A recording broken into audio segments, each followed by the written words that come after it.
ქართული ფეხბურთის განვითარების ფონდი და Sports Production სტუდიო წარმოგიდგენთ ფანების ლიგის მეორე სეზონს. მამამისიც ფეხბურთელი იყო და რეალში გია გურულთან ერთად თამაშობდა. კიბა.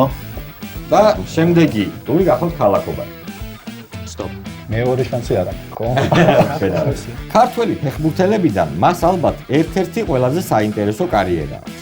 მეტოქე გუნდის აპლოდისმენტების დაიმსახურა. ჩვენი გამარჯვებულები გაემგზავრებიან სლოვაკეთში ევროპის ჩემპიონატზე, საქართველოს ნაკრების საქომაგოდ, მას ასე ვიწყებთ.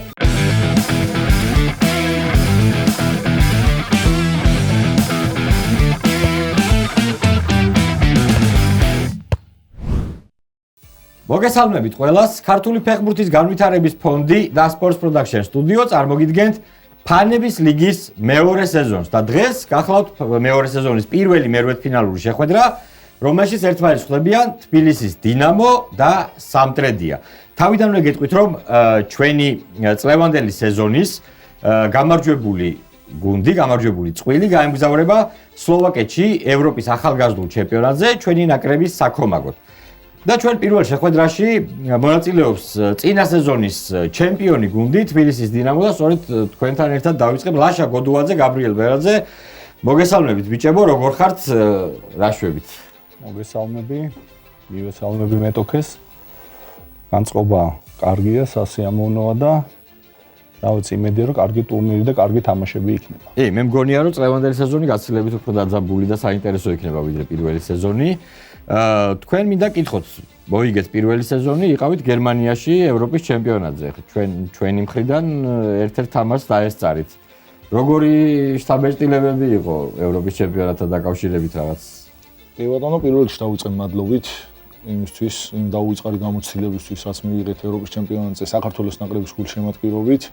საოცარი განწყობა იყო, მთელი ქვეყანა, მთელი თითქოს იქ იყო, ქართულ ქალაქში მეგონა თავი თითოეული თამაშის დღეს.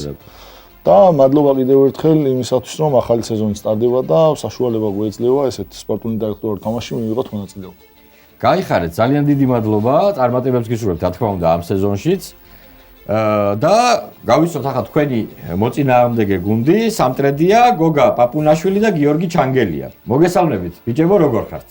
კარგად, მადლობთ, მოგესალმებით ყველას, მივესალმები მაყურებელს, მივესალმები მეტოქეს. ძალიან მოხარულები ვართ ამ პროექტში მონაწილეობის მიღებით და გვაქვს კარგი თამაში გამოვა. კი ბატონო, მეც ამის იმედი მაქვს და წარმატებებს გისურვებთ, რა თქმა უნდა. სამტრედიაში რა ხდება გუნდი, როგორ სამწუხაროდ გავვარდით, თუმცა ვეცდებით რომ დავუბრუნდეთ უფრო ძლიერები. კი ბატონო, წარმატებებს გისურვებთ იქაც და აქაც რა თქმა უნდა. მაშ ასე შეგვიძლია ჩვენ უკვე დავიწყოთ ნელ-ნელა. გვაქვს სულ 4 ტური. პირველი ტური გახლავთ, უცხოური ტური, სადაც არის შეკითხვები უცხოურ ფეხბურთთან დაკავშირებით. ფეხბურთელზე, კლუბზე, ნაკრებზე თუ ასე შემდეგ, ასე შემდეგ. ყველა კითხვა არის ერთქულიანი ამ ტურში, კითხვები არის დასწრებაზე, ანუ როგორც კი მიხვდებით რომ პასუხი ისთვის დათხართ, შეგიძლიათ დააჭიროთ ხელი და უპასუხოთ შეკითხვას, თუ თქვათ დააჭირა ერთმა გუნდმა და არასწორად უპასუხა შეკითხვას, მეორე გუნდს შეგვიძლია ბოლომდე მოისმინოს კითხვა და მერე გასცეს პასუხი. მაშ ასე წარმატებას გისურვებთ ორივე გუნდს და შეგვიძლია დავიწყოთ. უცხოური ტური, პირველი შეკითხვა.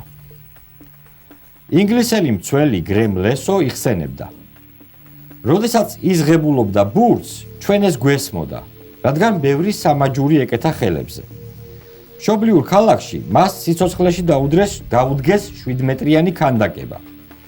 მონპელიეში გადასვლის შემდეგ მისი თანაგუნდელები იყვნენ ერიკ კანტონა, ლორან ბლანი და როჟე მილა. ხოლო ვალიადოლიდში რენე იგიტა, თუმცა მისი ევროპული კარიერა ვერ აეწყო ისე, როგორი მოლოდინიც იყო.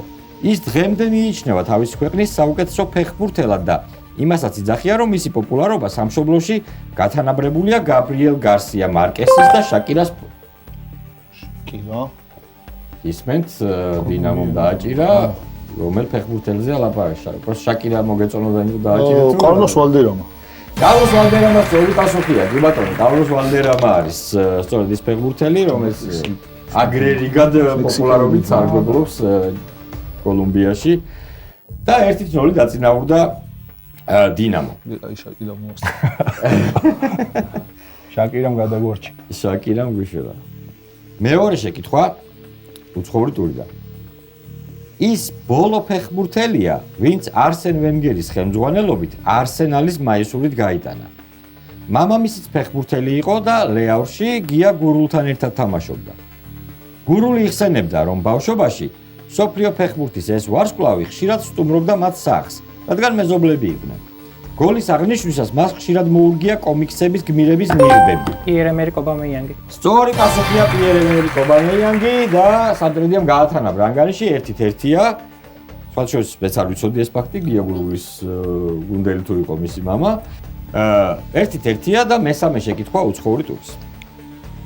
ფეხბურთის ეს ამომავალი ან უკვე შემდგარი ვარსკვლავი წარმოშობით სენტ კიტსი და ნევისელი მამის შვილია. ყოველ პალმერი. ანუ მარტო ქვეყნიც კი ბატონო. სწორი პასუხია კოულ პალმერი და 2-1 ანგარიში. არა, არა. 2-1 დინამოს ასარგებლოდ. მეოთხე შეკითხვა უცხოური ტურის. ეს ნაკრები ერთადერთია, ვისაც არ მოუგია მსოფლიო და ევროპის ჩემპიონატები და FIFA-ს რეიტინგში პირველ ადგილს იკავებდა. ბელგია. ბელგია რა თქმა უნდა სწორი პასუხია ბევრის და გასაკვირად და საქილიკოთ ბელგია кайხანი პირველ ადგილზე. ეხლა არ ვიცი, ეხლა პირველ ადგილზე თუ არა. წინავე პოზიციაზე არის. ეხლა არგენტინა არის. არის. გამიკვირდებოდა, ხო. მოკლედ 2-2 ანგარიში და უცხოური ტურის ბოლო მეხუთე შეკითხვა. ეს მსოფლიო ჩემპიონატი ამ ქვეყანაში პირველად გაიმართა, თუმცა მასპინძლობის მცდელობა 1982 წელსაც ჰქონდა, როდესაც კოლუმბიამ უარი განაცხადა 1986 წლის მუნდიალის მასპინძლობაზე. პრეზენტაციის მიუხედავად, რომელსაც ფრანს ბეკენბაუერი და პელე უძღვებოდნენ, FIFA-მ მასპინძლობა მექსიკას გადაულოცა. ამერიკა. ამერიკის შეერთებული შტატების სწორი პასუხია, კი ბატონო, სწორედ მაშინ აპირებდნენ ისინიც სურდათ უბრალოდ მასპინძლობა, მაგრამ ნუ 8 წლის მერე გამოუვიდა. და უცხოური ტური დასრულდა ანგარიშით 3-2 დინამოს ასარგებლოდ. ძალიან ისეთი საქანელა თამაშია, მოკლედ. რიგრიგობით იცნობთ კითხვებს. აშაზე მეორე ტური გახლავთ ფოტო ტური. ამ შემთხვევაში პირველი ფოტო იქნება ფეხბურთელის ფოტო 3-4-ზე, ასე ვია ჩვენ სამ ფოტო რუბრიკას, ასე ვთქვათ და უნდა გამოიცოთ რომელი ფეხბურთელია ეს. რა თქმა უნდა, აქაც არის დასწრება. თუ შეიძლება პირველი ფოტო რო ვაჩვენოთ. ისაკ. დინამომ დაასწრო, დინამომ თუ ადრე. ალექსანდრე ისაკი. ისაკის სწორი პასუხია, კი ბატონო. დაელოდეთ ხოლმე მაინც, სანამ არაინტერ იქნებ სხვა რამეს პასუხობდნენ ბიჭები, ძალიან მეეჭვება, მაგრამ ყოველ შემთხვევაში მაინც 4-2 ანგარიში და შემდეგ შეკითხვა ეს არის უკვე საერთაშორისო მატჩიდან ფოტო, არ არის ნაკრებების თამაში, ან რაღაც კლუბების, ან ჩემპიონთა ლიგის ფინალი, ან ევროპის ჩემპიონატი, ან მსოფლიო ჩემპიონატი. ნუ რაღაც ისეთი რაღაც დუკლა პრაღა ბოჰემიასიდან არის. სამწუხაროდ. მოკლედ, მეორე ფოტო თუ შეიძლება. ისევ დინამომ დაასწრო. ეს არის შესარჩევი თამაში ინგლისის აბერძნები. ბექემის ლეგენდარული ჯარი. კი ბატონო, იმ წელს ყოლა. 2001 უნდა იყოს. კი ბატონო. სწორი პასუხია 2001 წელი და შესაბამისად ანგარიში გახდა 5-2. შემდეგი შეკითხვა არის უკვე ქართულ თემატიკაზე. აქ არის ფოტო ან საქართველოს ნაკრებთან რომელიმე ქართული კლუბით და უკვე არის ორქულიანი. იმიტომ რომ ქართულ თემატიკაზე კითხები ჩვენთან. კი, თამაში ვინ და ვინ საქართველოს იქნება თუ კლუბი იქნება ქართული, რომელი გუნდები თამაშობენ, ეს უნდა ვუპასუხოთ. გავუშვათ ფოტო. ისევ დინამომ დაასწრო. ეს არის საქართველოს ნაკრები, თუ არ ვცდები, მალტის წინააღმდეგ. რა ტურნირია ხო? მალტის ტურნირი უნდა იყოს საერთაშორისო როტმანსის თასია. კი ბატონო, როტმანსის თასია, საქართველოს მალტა.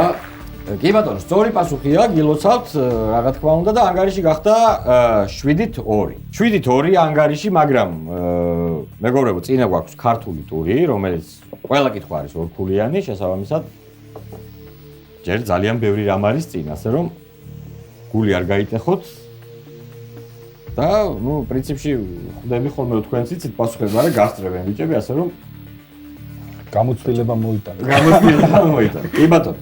მაშინ ასე შემდეგი ტური გახლავთ ქართული ტური და ქართული ტურის პირველი შეკითხვა. ქართველი ფეხბურთელებიდან მას ალბათ ერთ-ერთი ყველაზე საინტერესო კარიერა აქვს. ფეხბურთის თამაში პოლონეთში დაიწყო, გააგრძელა ბრაზილიაში და შემდგომ ამერიკის შეერთებულ შტატებში, სადაც მსოფლიო ჩემპიონი სისკარიძე. სისკარიძე სწორი პასუხია, ზურაბ სისკარიძე ძალიან მალე გამოიცანით და მეტოქე გუნდის აპლოდისმენტების დაიმსახურეთ. კი ბატონო. 7-4 ანგარიში და ქართული ტურის მეორე შეკითხვა. ყურადღებით მოусმინეთ. დავიწყებ იმით, რომ მას საქართველოს ნაკრებში თემურ კაბისაშვილთან ერთად მხოლოდ ერთი მატჩი უთამაშია. საქართველოს ჩემპიონია თბილისის იბერიას რიგებში და მონაწილეობა აქვს მიღებული UEFA-ს თასის გათამაშებაში. ასაკობრივი ნაკრებების წევრიც იყო და იუნიორების მსოფლიო ჩემპიონატშიც მიუღია მონაწილეობა. უთამაშია ერიკ კანტონას, პიტერ შმეიხელის, მათიარ ზამერის, ზვონიმირ ბობანის, დავორ შუკერის, ემილ კოსტადინოვის და ტოტენჰემის ამჟამინდელი მწვრთნელის აანგე პოსტეგოგლუს წინააღმდეგ. თუ არ ვწდები სოსოჭედიაზეა საუბარი. სოსოჭედია სწორი პასუხია, კი ბატონო. სოსოჭედია სწორი პასუხია და ანგარიში გახდა 9-4. დინამოს სასარგებლო. შემდეგი შეკითხვა, მესამე შეკითხვა ქართული ტურიდან.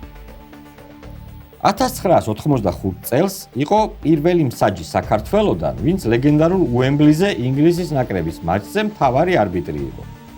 სხვადასხვა დროს უმსაჯია მატჩები დიეგო მარადონას, იოჰან კრუიფის, ფრანც ბეკენბაუერის, მარკო ვან ბასტენის და გარი ლინეკერის დინამომ დააჭირა. ორი ვარიანტი მაქვს, მაგრამ მეულოდ მიმინოშულს ვიტყვი. მეულოდ მიმინოშვილი არ არის სწორი პასუხი და თქვენ შეგიძლიათ ბოლომდე მოусმინოთ შეკითხვას. ბეკენბაუერის, ვან ბასტენის, გარი ლინეკერის მონაწილეობით. იყო ლაინსმენი 1972 წლის UEFA-ს თასის ფინალურ მატჩზე ტოტენჰემს და ვულვერჰემპტონს შორის. სამსაჯო კარიერის დასრულების შემდეგ 50 გადაცილებული დაუბრუნდა საქმიანობას და 1992 წლამდე საქართველოს ეროვნული ჩემპიონატის და თასის მატჩებზე იმსაჯა. ბორჯომში იყო დაბადებული და ცხოვრობდა სოხუმში. თავისუფლად საუბრობდა ინგლისურ და რუსულ ენებზე. მინდორზე ფეხბურთელებთან საკომუნიკაციოდ კი იცოდა საჭირო სიტყვები ესპანურ, გერმანულ, ბერძნულ, თურქულ, სომხურ ენებზე. სიცოცხლის ბოლო წლებში ვიტ-ჯორჯიას სპორტულ დირექტორად და საქართველოს ფეხბურთის ფედერაციაში მუშაობდა. მითხარით, ვინ არის მიჩნეული მე-20 საუკუნის საუკეთესო ქართველ არბიტრად? მეორე შანსი არ აქვს, ხო? არა ვერსია არ მაქვს. არ გაქვს? არა. ასე შეიძლება უკვე თქვა. არ ჩაითვლება, მაგრამ ანატოლი მილჩენკო, რა თქმა უნდა, ანატოლი მილჩენკო არის სწორი პასუხი. ძალიან ცნობილი მსაჯი თქვენ აპარატი იქნებოდით მაშინ ალბათ. ანგარიში დარჩა უცვლელი ქართული ტურის მეოთხე შეკითხვა. მას ბაბუის სახელი ჰქვია და ნაკრებში პირველად 2017 წელს ითამაშა უზბეკეთის ნაკრებთან. ორჯერ გახდა საქართველოს ჩემპიონატის ბომბარდირი. სწორედ იმ მატჩში, სადაც მან ნაკრებს ულიდერა, წარმოიშვა ბოლო დროის ყველაზე ცნობილი ფრაზა: მიდის სანახავად. და ბუდუზიბზოთ. ბუდუზიბზივაძე სწორი პასუხია, რა თქმა უნდა, ჩვენი ბუდუ და ანგარიშია 11-4. ფიქრეთ, მაგრამ არ დააჭირეთ, დააჭიროთ ხოლმე. 11-4 ანგარიში და ქართული ტურის მეხუთე ბოლო შეკითხვა. პირველად და უკანასკნელად ევროთასებზე 2004 და 2016 წლებში ერთი კლუბის რიგებში ითამაშა. ამ შუალედში მოასწრო თამაში სხვა ქართულ კლუბებში. არასდროს უთამაშია უცხოეთში და ორჯერ გახდა საქართველოს ჩემპიონი. გატანილი აქვს გოლი ფრანგული რენისთვის და ეროვნულ ნაკრებში 11 მატჩი აქვს ჩატარებული. ისმენ? ვასილ გიგიაძე? არ არის სწორი პასუხი. თქვენ შეგიძლიათ მოусმინოთ ბოლომდე ეროვნულ ნაკრებში 11 მატჩი აქვს ჩატარებული. ამ 11 მატჩიდან ნაკრებს არც ერთი მოუგია და სავარაუდოდ მიხვდებით ვისი მწვრთნელობის დროს მოხდა ეს. დავამატებ, რომ მასზე მეტი საქართველოს ნაკრების ისტორია, მასზე მეტი მატჩი საქართველოს ჩემპიონატების ისტორიაში არავის უთამაშია. მასზე მეტი მატჩი საქართველოს. ის მე კუპერის დროს თამაშობდა. არა. ისმენთ? 1, 2 და 3. გიგმენგა შევამცვალე. არა. ლუკა რაზმაძე. რაზმაძე სწორი პასუხია. ლუკა რაზმაძე არის სწორი პასუხი. გვეთვლება? ნუ ხო, უპასუხეთ და მადლობა. 13-4 ანგარიში და ქართული ტური ამით დასრულდა და შემდეგი ტური გახლავთ ქალაქობანი. ქალაქობანა ყველას გვითამაშია ბავშვობაში. როდესაც ერთი და იგივე ასოზე უნდა დავწეროთ ქალაქი, ქვეყანა, ცხოველი, მცენარე და ასე შემდეგ. ნუ რა თქმა უნდა, აქ ცხოველი და მცენარე არ გვაქვს. საფეხბურთო კატეგორიები. ესენი არის ქვეყანა, FIFA-ს წევრი ქვეყანა, ნაკრები იგივე, კლუბი, უცხოელი ფეხბურთელი, ქართველი ფეხბურთელი და მწვრთნელი. თუ მოკლედ ამოვა რაღაც 100 დოლარზე, ამ 100-ზე ვწერთ ამ ყველაფერს, ამ კატეგორიებს. ვინც პირველი მორჩება შეგვიძლია სტოპ დაიზახოს და ჩერდებით. თუ ერთი და იგივე გეწერებათ თითო ქულა, თუ სხვადასხვა გეწერებათ 2-2 ქულა და თუ ვთქვათ ერთ-ერთ გუნდს ეწერება და მეორეს არ ეწერება, 3 ქულა ექნება იმ გუნდს, რომელსაც აქვს. პირველი ეტაპი არის ასეთი, ანუ უბრალოდ 100 ამოვა ახლა ეკრანზე და თქვენ ნებისმიერი ეს ქვეყანა, კლუბი, უცხოელი ფეხბურთელი, ქართველი ფეხბურთელი და მწვრთნელი მოდაწერეთ. მოკლედ, შეგვიძლია დავატრიალოთ დოლურად და ვნახოთ რა არის პირველი 100.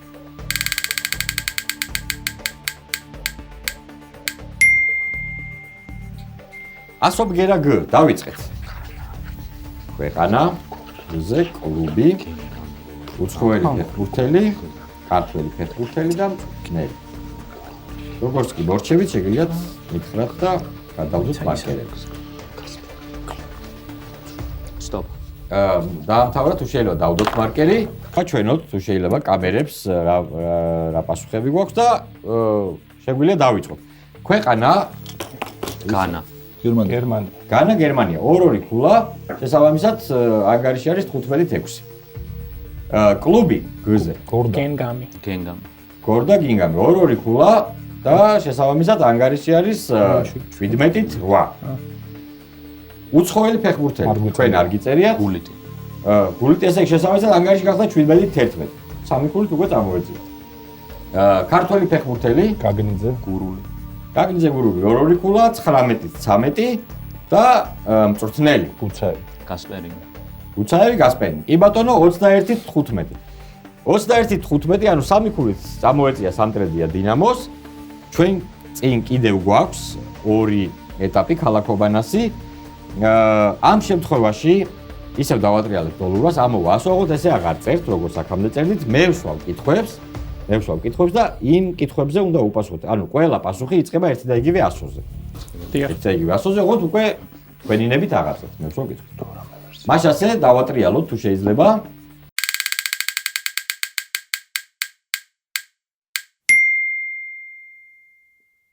ასობგერა ა. მაშასე ქვეყანა, ანუ ნაკრები. ამ ნაკრების საუკეთესო ბომბარდირი 50 გოლით ტიმ კეჰილია. ამ ნაკრების საუკეთესო ბომბარდირი 50 გოლით ტიმ კეჰილია. კლუბი. ეს ინგლისური კლუბი ერთადერთია, რომელმაც 21 საუკუნეში ქვეყნის ჩემპიონატი წაგების გარეშე დაასრულა. ერთადერთი ინგლისური კლუბი, რომელმაც 21 საუკუნეში ჩემპიონატი წაგების გარეშე დაასრულა. უცხოელი ფეხბურთელი. ეს ბრაზილიელი თავდამსხმელი ერთადერთია, ვისაც 1962 წლის მსოფლიო ჩემპიონატი მოუგია და ჯერ ისევ ცოცხალია. ეს ბრაზილიელი თავდამსხმელი ერთადერთია, ვისაც 1962 წლის მსოფლიო ჩემპიონატი მოუგია და ჯერ ისევ ცოცხალია. ქართველი ფეხბურთელი. ამ ქართველ ფორვარდს ნაკრებში 20-ზე მეტი მატჩი აქვს ნათამაშები. საკლუბო დონეზე კი ძირითადად ქართულ და რუსულ კლუბებში თამაშობდა. თუმცა იყო იენის კარლ ცაისიც. ანუ ქართველი ფორვარდი, რომელსაც ნაკრებში 20-ზე მეტი მატჩი აქვს, ძირითადად ქართულ და რუსულ კლუბებში თამაშობდა, მაგრამ იყო იენის კარლ ცაისიც. და მწვრთნელი. ამ იტალიელმა მწვრთნელმა სერია A 2 კლუბით რამდენჯერმე მოიგო, მაგრამ ჩემპიონთა ლიგის ფინალი 2-ჯერ წააგო. ამ იტალიელმა მწვრთნელმა სერია A 2 კლუბით მოიგო რამდენჯერმე, მაგრამ ჩემპიონთა ლიგის ფინალი 2-ჯერ წააგო. სტოპ. ორჩით, მაშასე ვაჩვენოთ ისევ კამერებს თუ შეიძლება, ჩვენი ნამუშევრები დავაფიქსიროთ კამერებმა და დავიწყოთ ნელ-ნელა. თქვენ 3-ზე გაჩერდით? კარგი, დავიწყოთ.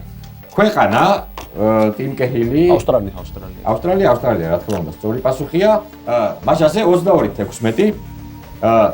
კლუბი, რომელმაც არსენალი, რა თქმა უნდა, 23-17. უცხოელი ფეხბურთელი, რომელიც ჯერ კიდევ ცოცხალია, 62 წლის ფინალი აქვს, თამაშობს ჯერ კიდევ ცოცხალი. ალტაფინი. ჩვენც ალტაფინი გვიწერია. ამარილდო არის ეს ფეხბურთელი. შევუშავ. არც ერთ არ მე მგონი 58-ში იყო ალტაფინი. ხო. ამარილდო ხვედელიძეს რომ ხვედელიძეს. კი ბატონო. 23-17 დარჩა ანგარიში. ქართველი ფეხბურთელი, რომელსაც ქართულ და რუსული კლუბების გარდა კალცაიში მიხეილ აშვეთია. აშვეთია სწორი პასუხია, თქვენ ვერ გაიხსენეთ. 26-17 და მწვრთნელი, რომელსაც ორი ფინალი აქვს ჩემპიონთა ლიგაში წაგებული, მაგრამ სერია რა მაქსიმილიანო ალეგრი. ალეგ თქვენ არ გიწერია. კი ბატონო, 29-17 არის ანგარიში, ესე იგი ალეგრის სწორი პასუხი იყო და ბოლო რაუნდი, სადაც ჯერ კიდე არის ამოქაჩვის შანსი, მეგობრებო. იმიტომ რომ გვაქვს 5 კითხვა, სხვაობა არის 12 ფულა და ჯერ კიდევ არის შანსი რომ ამოქაჩვით. ამ შემთხვევაში ჩვენ აღარ ვატრიალებთ დოლურას, თქვენ არიცით რა ასოზე იწყება ეს კატეგორიები, პასუხები ამ კატეგორიაზე. უბრალოდ ყველა კატეგორია, ისე პასუხები ყველა ისე ერთ-ერთი ასოზეა, უბრალოდ თქვენ უნდა გამოიცნოთ და მიყვეთ აი ხას, რომ რომელიმე ასო, ერთ-ერთი ასო უნდა აერჩიოთ. კატეგორიები იგივეა რა თქმა უნდა. მას ასე ვიწყებ ქვეყანა.